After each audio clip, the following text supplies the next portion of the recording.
History is full of patterns, such as how leaders rise to rule, to how wars are started. However, there are often still large differences between each example. But every now and again the stars will align and someone will notice two events in history that were almost exactly the same. I just want to make one thing clear before we start. I doubt I was the first person to notice this, as it's so glaringly obvious that someone must have found this before me. So if any of you could link me an article, video or book that was published before this video's release, it would be of great assistance. Anyway, what is the similarity? Well, it's between Klaus von Stauffenberg and Guy Fawkes. Now those of you who don't celebrate the English holiday Guy Fawkes Night, or just haven't seen V for Vendetta, probably don't know who Guy Fawkes is, so I'll just give you a brief explanation. Guy Fawkes lived in England during the late 1500s and early 1600s. In October of 1591 he joined the army and fought against the Dutch Republic. He was also a Roman Catholic. However, there were severe laws against Roman Catholics practicing their religion, so much so that anyone caught persuading people to join the Roman Catholic Church was guilty of high treason and executed. Surprisingly enough, Guy Fawkes wasn't a fan of this. However, he hoped that the new king, King James I, would remove these rules as he had a Catholic mother. However, he did not. Fawkes was later introduced to Robert Catesby, who was leading a plan to assassinate King James I and restore a Catholic monarch to the throne. They devised a scheme to plant gunpowder barrels underneath the Houses of Parliament and blow them up when King James I was there. On October 26th, Lord Monteagle received a letter from an anonymous source telling him to avoid the Houses of Parliament.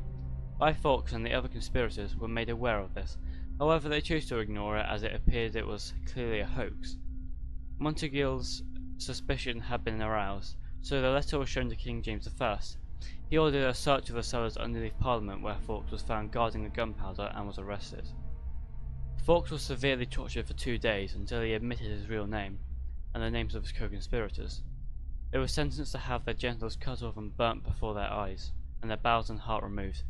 However, Guy Fawkes managed to avoid the pain involved, as when he was climbing the scaffolding to where his execution was, he either fell or purposely jumped off, resulting in him breaking his neck and therefore avoiding the pain involved with his planned execution.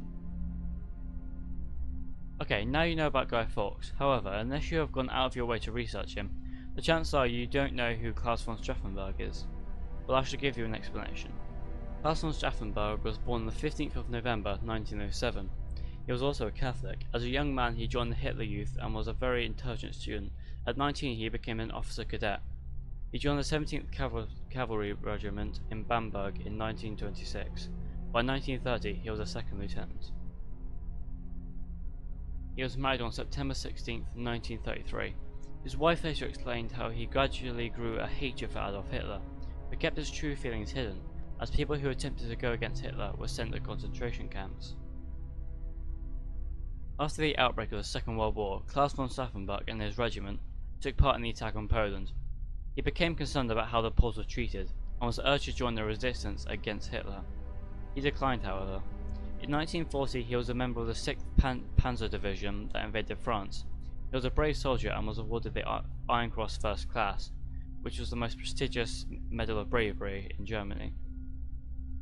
In June 1941, Stauffenberg took part in Operation Barbarossa. He was appalled by the actions committed by the SS, the primary body of followers under Adolf Hitler. In August of 1942 he told a friend, "They are shooting Jews in the masses. These crimes must not be allowed to continue." It was around this time that Stauffenberg decided to do everything in his power to remove Hitler and overthrow his regime. On 7th of April 1943, Stauffenberg was severely injured in the face, both hands and in the knee. His injuries resulted in him losing one eye, losing his right hand, half of his left hand and some of his leg. Stauffenberg later joined a group of conspirators who were planning to assassinate Adolf Hitler. General Rudolf Schmidt, Hitler's chief adjutant, met Stauffenberg and arranged for him to become the chief of staff to General Erich Fromm. According to Albert Speer, Schmidt explained to me, Stauffenberg was considered one of the most dynamic and competent officers in the German army. Hitler himself would occasionally urge me to work closely and confidently with Stauffenberg. In spite of his war injuries, Stauffenberg had preserved a youthful charm.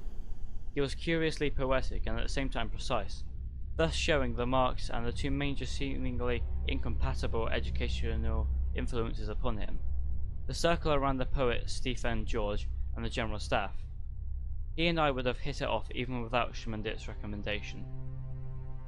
Stauffenberg was now in a position where he could have regular meetings with Adolf Hitler. He received a message from a fellow co-conspirator which read, "The assassination must be attempted at any cost. Even should that fail, the attempt to seize power in the capital must be undertaken. We must prove to the world and to the future generations that the men of the German resistance movement dared to take the decisive step and to hazard their lives upon it. Compared with this, nothing else matters." The assassination attempt took place on the 20th of July 1944. On this day, Stauffenberg attended a conference which was also being attended by Hitler. The decision was made to drop plans to kill Hermann Göring and Heinrich Himmler at the same time as Hitler. What actually happened at this conference was documented by Alan Bullrich, whom later explained he, Klaus von Stauffenberg, brought his papers with him in a briefcase in which he had concealed the bomb fitted with a device for exploding it 10 minutes after the mechanism had been started. The conference was already proceeding with a report on the East Front, when Keitel took Stauffenberg in and presented him to Hitler. 24 men were grouped around a large heavy oak table, on which was spread out a number of maps. Neither Himmler nor Göring was present. The Führer himself was standing towards the middle of one of the long sides of the table, constantly leaning over the table to look at the maps. With Keitel and Jodl on his left, Stauffenberg took up a place near Hitler on his right, next to a Colonel Brandt. He placed the briefcase under the table, having started the fuse before he came in, and then he left the room unobstructively on the excuse of a telephone call to Berlin. He had been gone only a minute or two when at 12:42 p.m. a loud explosion shattered the room, blowing out the walls and the roof and setting fire to the debris which crashed down on those inside. Joe Confessed, the author of Plotting Hitler's Death, which was released in 1997, pointed out, "Suddenly, as witnesses later recounted, a deafening crack shattered the midday quiet, and a bluish-yellow flame rocketed skyward. A dark plume of smoke rose and hung in the air over the wreckage of the briefing barracks. Shards of glass, wood and fiberboard swirled about. The scorched pieces of paper and insulation rained down when the bomb exploded. 24 people were in the conference room. All were hurled to the ground, some with their hair in flames. The bomb killed 4 men: General Rudolf Schmidt, General Gunther Korten, Colonel Heinz Brandt, the stenographer Heinz Berger. Hitler survived what is now known as the July plot and only suffered injuries to his right arm. The plan was originally for a set of the high-ranking co-conspirators to take over from Hitler in order to put an end to the war. However, due to the fact that Hitler survived, this obviously didn't happen. One of the co-conspirators, Ulrich Fromm, was under suspicion due to the assassination attempt, so he had Klaus von Stauffenberg executed so he could get rid of the suspicion. However, Fromm was still executed in 1945 by the People's Court for not reporting the existence of the conspirators. Klaus von Stauffenberg was executed on the 21st of July 1944 by firing squad. It was reported that Stauffenberg died shouting, "Long live free Germany." Now, for those of you who have been paying attention, you will likely have recognised how glaringly similar these two stories are. However, if you haven't, I shall now show you all the similarities. First off, they were both living in a time and a place where people could be killed just for practicing their religion. And although they both lived in a society where this was the norm, neither of them agreed with it. They were both part of their country's army, they were both Catholics. They both joined an already established group of conspirators and greatly assisted in getting their respective groups to a point where the assassination could take place. Both of them were at the location where the assassination would take place, and they were both instrumental in placing the explosives.